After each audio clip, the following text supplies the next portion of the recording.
Let's make some green on Bluegrass Day at Keeneland. We're going to go over the all stakes pick five with special guest Gabby Gaudet.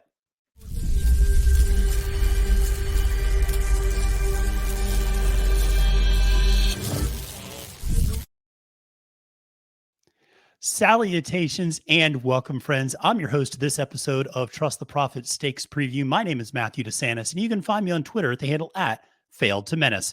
Well, thank you so much for coming on to this very special all stakes pick five stakes preview for opening Saturday weekend at Keeneland. Obviously, going to be highlighted by the Kentucky Derby Prep Bluegrass Stakes. 100 points goes to the winner. You got Tapit Trice, you got Verifying, some other really intriguing horses in that race. But before we get to that, make sure to press that subscribe button here on YouTube and make sure to follow all the content that we have here on Trust the Prophets, from stakes previews to race recaps to live betting to doubling down to capping the card to all sorts of international and domestic stakes previews. So, like I said, one-stop shop for everything you need this Kentucky Derby Prep season. Now, on top of that, make sure to press that like button on this video and comment below with who your best pick is of the day on Saturday at Keeneland, and maybe let us know who you like in the Bluegrass Stakes as well. As I mentioned, I have a very special guest today. You know her from TVG, you know her from FanDuelTV, and I'm thrilled to have very special guest Gabby Gaudet join me today. Gabby, thank you so much for coming on the show and talking through this really exciting sequence. Thank you. I'm happy to be here. It's like, I don't know, it's like Christmas is coming. I'm just so excited. Keeneland spring, Keeneland fall, they both have very special feels of their own. And I'm just so excited to be back in the Bluegrass and get things started. And both of the cards, the opening day card and the Saturday card, oh my gosh, they're spectacular.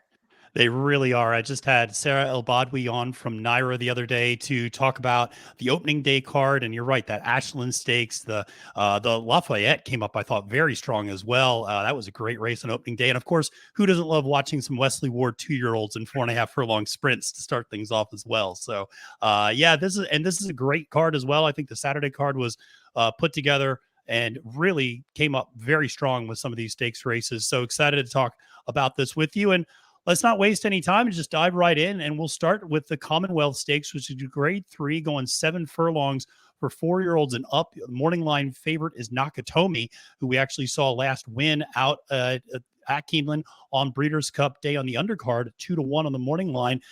Gabby, this is an interesting race. It's a sprint, but I don't think there's a lot of pace. So I'm interested where you look at in this and what's your thoughts on this Commonwealth Stakes?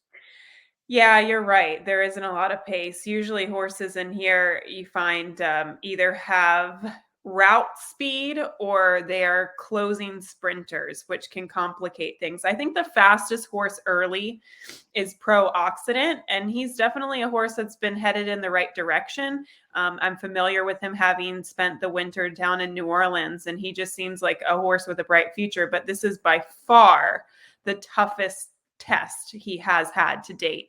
But I do think he'll be on or near the lead in considering the pace scenario.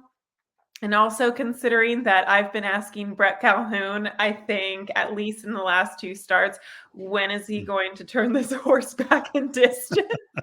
I have to go with Run Classic because I just think he's capable. He's certainly capable going a route of ground in 2 turns. I just think he ultimately will be a better horse turning back in distance. So the 7 furlongs is perfect for him. And look, you have to respect Nakatomi. He's the deserved morning line favorite. He absolutely loves Keeneland. So you really have to pay attention to his local record. And Wesley Ward, he aims for the spring and fall meet at Keeneland. If you look at his percentages at those 2 meets, there's a reason why. So yes, I respect the favorite Nakatomi. I love Run Classic, and I probably will use Pro Occident underneath at a price. Yeah, I love that. And so we're in agreement in terms of our up top pick. Run Classic was the horse that I zeroed in on. I'm always a very big fan of Brett Calhoun and Raylu Gutierrez. Those connections are ones that I trust from down at the fairgrounds as well.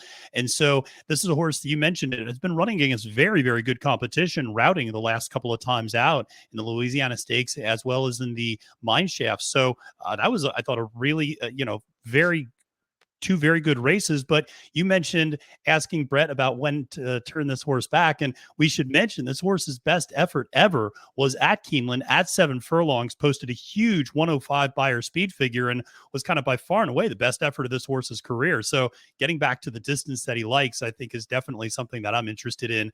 Nakatomi coming off a long layoff, it hasn't run since the Breeders' Cup. I just, maybe takes a race to get back in the swing of things. I think this race came up a little strong. And like you said, the pace scenario, I think, makes it a little bit more complicated. So definitely looking at horses that are a little bit more forwardly placed. And it's interesting.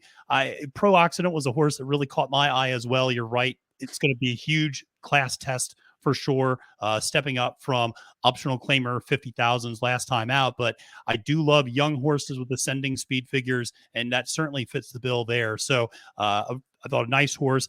Hear My Song was a little bit interesting for me as well. The number 9 horse. That's one who it's interesting, it's been running on the synthetic at Turfway the last few times out, but has very good speed figures on the dirt, as well as run well at Keeneland, 3 for 3 in the money, 2 for 3 in the money at this distance. So that's a horse at 10-1 on the morning line. I'll probably sprinkle in underneath a little bit as well. Yeah, I think it's that type of race where I have a strong opinion on Run Classic, just because I've been keeping my eye on him and wondering when he was going to turn back in distance. And in fact, I think when I asked Brett that question, it was before the Mine Shaft and after the grade 3 at the fairgrounds. I believe so. And he did think that the horse could go long, and then he put on that amazing performance against Pioneer of Medina. So I do think he can do both, but he might just be kind of freakish at one turn distances. So that's my strong opinion in the race. And then underneath, I really think that you could make cases for the 9 Hear My Song, or Legionnaire, I thought was another interesting horse for Tom Drury. So that's, I think, the key to this race, at least in my opinion. Try to beat Nakatomi, use Run Classic on top, and try to get a price underneath in the exacta. Love it. We're on the same page through race 1. We'll see if we diverge at all as we continue through this stakes sequence, and we'll go to the grade 2 Appalachian Stakes. Shout out to all my friends in North Carolina who went to Appalachian State, who taught me how to pronounce Appalachian correctly. I still don't know how, so I'm originally a Yankee, and I always say Appalachian, and so they yell at me about that. So, but this is I think, a spectacular 1 mile turf race for 3-year-old fillies. And there's 4 horses in here that I absolutely love. And it's really going to be just a matter of parsing these out and figuring out which ones that I like best, and maybe which ones are going to set up most effectively for this race. But I think the number 2, Papilio, is a horse that I've really had my eye on since coming over from Europe for Mark Casse. Ran really well last time out, just got beat by a neck. And that was the first time running in a little while. 6-1 on the morning line. I like the value you're getting from that horse a lot, and has run against a very, very good level of competition over in Europe as well. So I can't really argue with that form from Europe coming over. Typically, I like playing Euros second time in North America. I just usually think that's a little bit of a better angle. They get more accustomed to just running in North America, get accustomed to the turf over here, things like that. So that's a horse I like as a little bit of a price. Obviously, the morning line favorite, Pleasant Passage for Shug McGahee. Huge effort last time out in the Breeders' Cup. As much as I love this horse, and I really like that horse in that race too, I am always a little worried about Shug McGahee horses coming off the bench, only about 8% win rate coming off a long layoff. So I'm going to try to beat the favorite here. I like Papilio a lot. Obviously, Cairo Consort with that huge burst. Irad Ortiz Jr. has had an incredible meet down at Gulfstream Park, and is hopefully going to take that up to the Keeneland meet as well. So Cairo Consort, another horse I like. And then a little bit, I don't know, a bit of a value, but Alpha Bella is a horse that I think I'm just going to keep trying to bet this horse and try to catch a winner until she finally gets it done. She's been so close the last 2 times out for Todd Pletcher with Joel Rosario aboard. Really like her as well. But it feels like a little bit of a top-heavy race, but I'm interested where you're going in this one, Gabby, and maybe if you see a price emerge somewhere here. Yeah, I went to Papilio as well. I saw the same races that she was coming out of in Ireland. And I think the key to this is that second start in North America. So she came here for her stateside debut last time out at Gulfstream, and she was very ranked going into the first turn. She took a hold of the bridle. Luis Saez, who was aboard her that day, had to sit down in the saddle. And then he just kept her in the clear. And you can't blame him for doing that, but she lost a lot of ground around the turns, and a wide trip on the turf is just not something that you want at all, especially when you're not covered up. That's not how usually European horses run. They usually get covered up, angle out, and then have their turn of foot. So I think for multiple reasons, she was just taken out of her element. And she'd also been one that'd been training on the turf, or at least working on the turf up at Palmettos. So you don't really know if she ever had any experience, at Gulfstream before. So I just think there was a lot thrown at her in her North American debut. And she just showed that she has raw talent. So I think if she improves a little bit, maybe is less headstrong in her second start in the US, she's going to be very tough. I did use her on top. I used Pleasant Passage in second. I'm not going to fight with people if they think that they can leave her out of the exacta and try to find a better price in that exacta. I think that's probably a good way to play this. I hear you on the Shug McGahee stats, but this filly has been kind of precocious and good from the get-go, and it didn't really take her a long time to get race fit when she started last year. So I think that gives me a little bit of confidence that she'll be prepared off the layoff. So those are the two that I'm looking at. With Cairo Consort, she had a very fast pace to close into in the Swedish chant. I thought she had a really good trip. And then last time out, she has a very short window of that turn of foot. So I think she needs a fast pace to close into and a perfectly timed move. Yeah. To me, she had a perfect trip last time out. She was covered up, she angled out, and she just wasn't better than the top two finishers. Yeah. So that's why I wanted to try to beat her a little bit. And my crazy long shot in here, and love it. This horse might be, well, I shouldn't say crazy long shot, but one that's probably not going to be on a lot of people's radars is the 9 Well Into. When I just think Jonathan Thomas does such a good job of doing two things, bringing horses off the layoff and also developing young horses. And I just think this filly, although her numbers are not there yet, she has been winning her races very easily. And that's what I look at for turf horses specifically, especially 3-year-old turf horses. Are they winning easily? Do they look like they have room for improvement? When the waters get deeper, can they maybe take that step forward? And I'm not crazy about the post, but I like her last 2 races. So I'll take a little bit of a shot with her too. Yeah, I like that as a little bit of a long shot there. And you mentioned her post, but she's got incredible early speed. And so she should be able to cross and clear a lot of this field and get a pretty good position and save a fair amount of ground for that 9 post.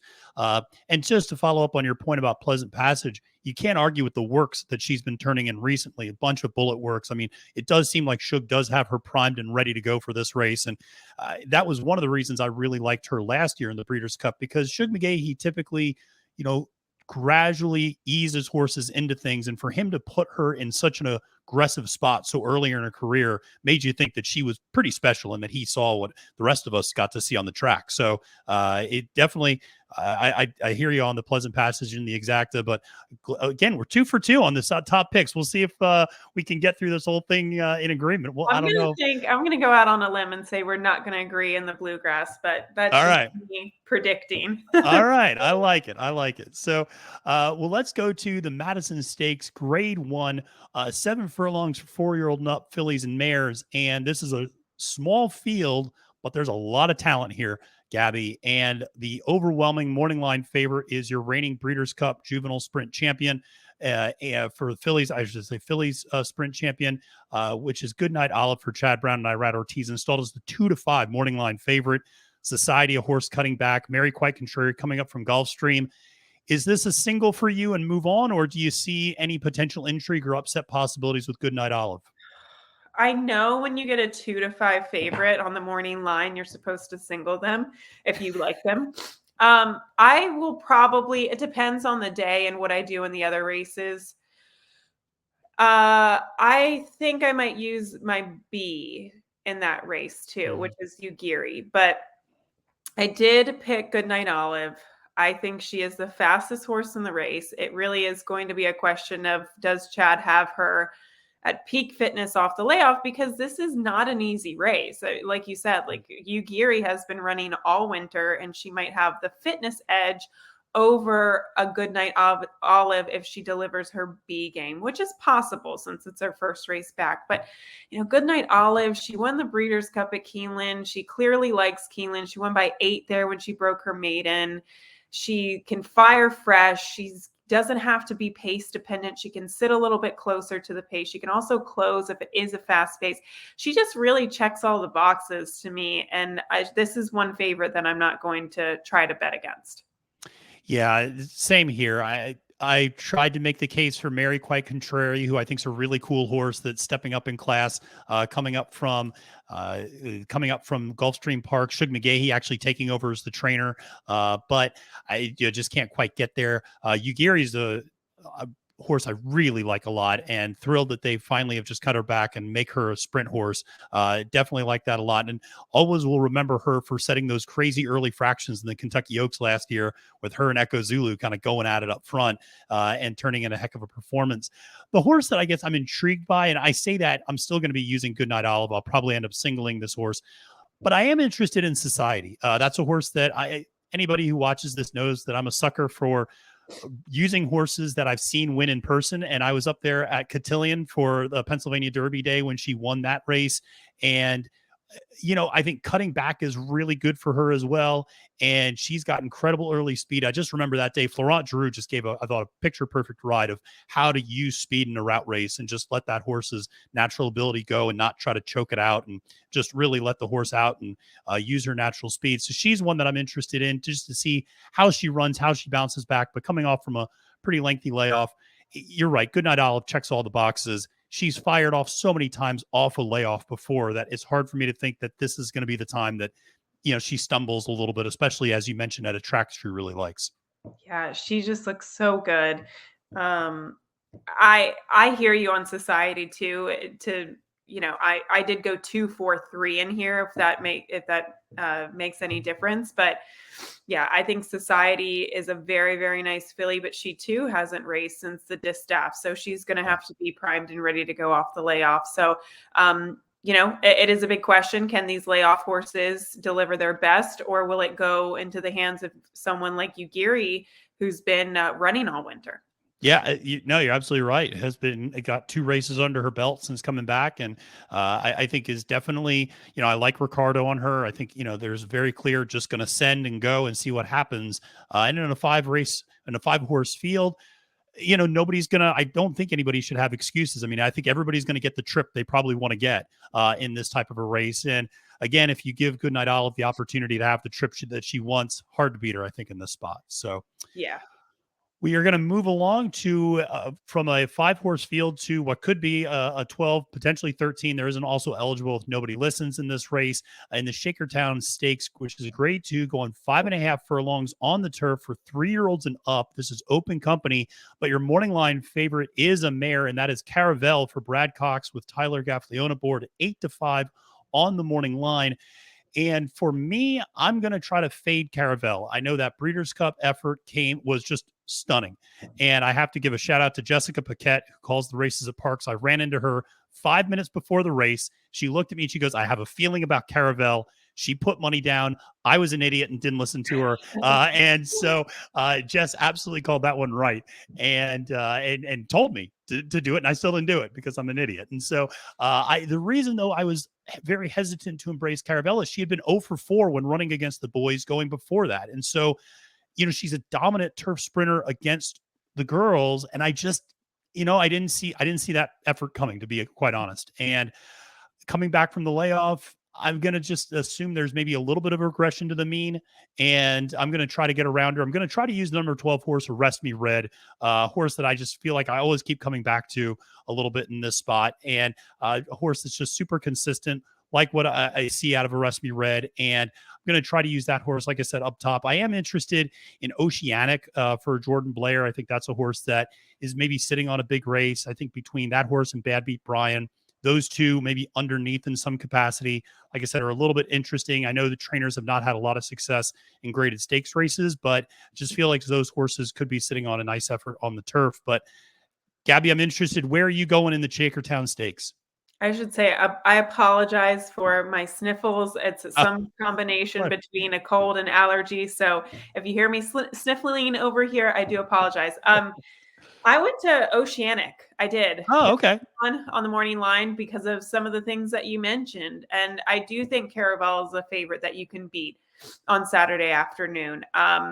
I also, for all the reasons that you said, I am too considering to go against Caravel, but also, I think she just got really good in the fall. And I think sometimes we see that happen with specific horses. She totally peaked at the right time. Yep. And we see trainers sometimes make that happen, make sure that horses can peak at the right time, whether it be the first Saturday of May or whether it be in the fall during the Breeders' Cup. And she got so good during that time of year. That's why I think coming back to the beginning of the year, it might take her a couple starts to work back to her best. So I think Saturday is the day to try to beat her. Oceanic, I just love some of his races sprinting. I Yeah. loved the Woodford when he closed second behind Golden Pal, who there's no beating Golden Pal, I mean, he's just so freakishly fast. And this is a horse that closed into that back in the fall. He can have speed, he can close. He's just a horse that wherever he's positioned, I think really gives it his all. And he just seems like a trier. I don't think that there are many horses in here that are not that far off of one another. So if you Yeah. want to go with a 30 to 1 shot or a 15 to 1 shot, I think this is the race to do it in and try to beat the favorite. And this is where you maybe spread in that pick 5, because I do think it's right for an upset. I don't mind layoff horses coming off the layoff in turf sprints. I Hmm. always say you don't necessarily have to be fit enough. You just have to be fast enough. Yeah. And you also have to have the right type of trip. And that's why sometimes, especially in the spring, we see chaotic results in these turf sprint races because some horses can figure it out off the layoff and some can't. So, my opinion, I would use some crazy prices in here. The turf is probably going to be how it normally is in the spring, and I would say, leaning a little bit to good and not Hmm. that rock hard firm surface. So look for horses that have historically liked that type of turf condition or historically liked Keeneland in the spring or just springtime racing. That's where I do my handicapping, and I'll just throw in some prices in there and hope we get a long shot, because you do need to try to get a long shot, I think, in this race Yeah. so that this pick 5 will pay something if a Goodnight Olive wins. Yeah. Yeah, absolutely. No, I think, I think we are probably really leveraging, Papilio in that second leg a little bit, hoping, you get a 6-1 home in that sequence. That would be nice. And then, yeah, I think trying to get a price here makes a lot of sense. Oceanic, yeah, a couple of really good races to run back to. Certainly that you mentioned that second of Golden Pal, just so good that particular day. And it's interesting. A horse like Artemis City Limits, you mentioned looking at horses that like Keeneland, 0 for 4 at Keeneland, only 2 for 4 in the money as well. So that's a little bit of, well, does this horse, not like the turf there? And, obviously Mike Maker on the turf, always dangerous, been with, especially with Iradaboard. But, still, I think there's reasons to suspect, maybe if you can get past Caravel, then you start looking, well, can I get past Artemis City Limits? Can I get past Arrest Me Red in that far 12 post? And you can start kind of pretty soon you're in double digit odd territory and making cases for some big prices. So absolutely saw this one as a spread as well in the Shakertown Stakes. Well, let's head to the final of the 5 graded stakes races on the card. And this is, of course, the Kentucky Derby Prep Bluegrass Stakes, an 11 horse field going 1.125 miles for 3-year-olds. And the graphic says fillies. That is not correct, obviously. So we're going to go with the Colts. And this is an interesting race. The morning line favorite is on the inside rail with Tappet Trice. Gabby, you said you and I were not going to agree on this one. So I'm just going to kick it over to you. Where are you going on this? I'm going to Blazing Sevens. Wow, you're right. We You and I do agree? not agree on this. Yes, I know. I know. During, the Keeneland simulcast, we have this morning show, and the host is Scott Hazelton and I'm the Mhm. co-host. I know he's going to look at me like I have 2 heads, because he's going to be like, why do you like this horse? But I don't really have solid ground to stand on. I just think he would not be in this race if Chad Brown thought that he didn't have an excuse last time out. Yeah. It's it's Chad Brown, like Yeah. this is a very nice horse. Clearly something went awry last time out. I went back and I watched the replay coming out of the starting gate, because in the short comment it says bumped both sides early in the Fountain of Youth. He did, but he didn't lose his position. I didn't Yeah. think it was really significant. But what I have found from Gulfstream Park specifically, horses who have never raced there before in the past and who aren't on or near the lead sometimes completely hate that track. Yes. The kickback back there is different. If you are behind horses and that kickback is pelting you in the face and you want absolutely no part of it, I think that's a huge excuse. And maybe that's the excuse. Maybe it's a different excuse. I haven't really read many articles. That's on my to-do list tonight, or even talk to Chad Brown, hopefully, if he's in town during this weekend. But I just think he found an excuse in his last race, and he's saying, let's give it another go. I thought he had a troubled trip in the Breeders' Cup Juvenile. His Champagne was really impressive. This horse just seems like he has a lot of talent, and he gets IRAD. Like, Yeah. it's, I just think it's too crazy of a price for a horse like this with these types of connections. He would not be here if he didn't think he had a shot. That's a very compelling point, that if this horse was running in New York on any given day and you saw Chad Brown and Irad Ortiz Jr., that horse is going to get bet down to 6-5 if you're lucky, because those connections just win. I mean, they're very successful together. And it's interesting. I remember on Fountain of Youth Day, and I don't know who interviewed him, but somebody talked to Chad right before the race. And I mean, you could really read between the lines that he was basically saying, like, we need one off the bench. And this horse was not 100% tuned up to really run his A game in the Fountain of Youth, and he certainly didn't. But it was, second time off the bench. That was a long layoff, obviously, from the Breeders' Cup to that Fountain of Youth. And listen, you're going to get a price. And I mean, he ran horribly. Let's not sugarcoat it. Like, no, he did. He did. Run like a horse that needed the race off the layoff. Like, he did not show up at all. He did not. So that's why I think that's why I'm taking a shot with him. If he ran like an okay fourth, I probably wouldn't even pick him, because I would think, oh, he's probably just not good enough. Yeah. But because he ran so poorly, and he's back in a grade 1, and they're hoping to potentially get to the Derby, gives me confidence that there is some sort of excuse. It's funny you say, I mean, that's actually an angle I've used before on a horse where I'm like, beaten by 39 lengths.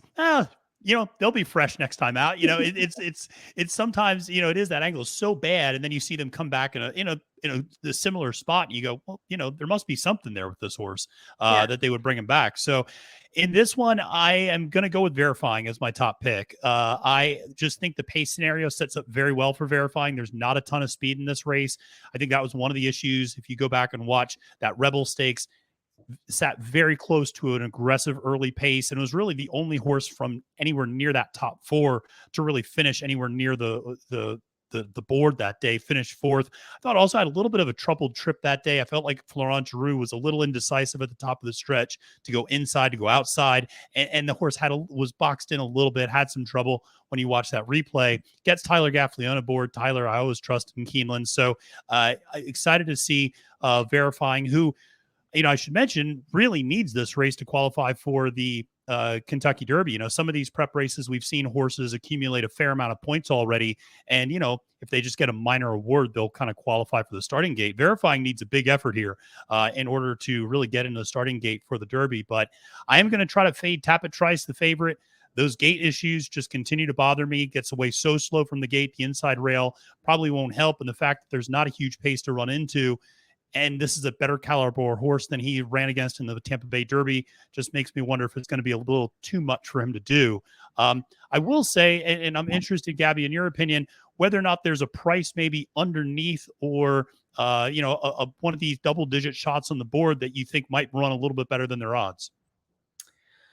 I totally agree with you on everything what you said about Verifying. I thought he was boxed in the whole way around there. Originally, I was kind of like, oh, why didn't Flo get out earlier? Yeah. But he was boxed in. Was. I think Irad on Giant Mischief made a point to keep him in that spot. And then when he needed to ask him, the hole kind of closed up inside, and then he had a horse to his outside. It was just an awkward trip. And I agree with you that I think it'll go a little bit smoother. So I'm using him in second because of the horses that are shorter on the line, I think he's the horse to beat.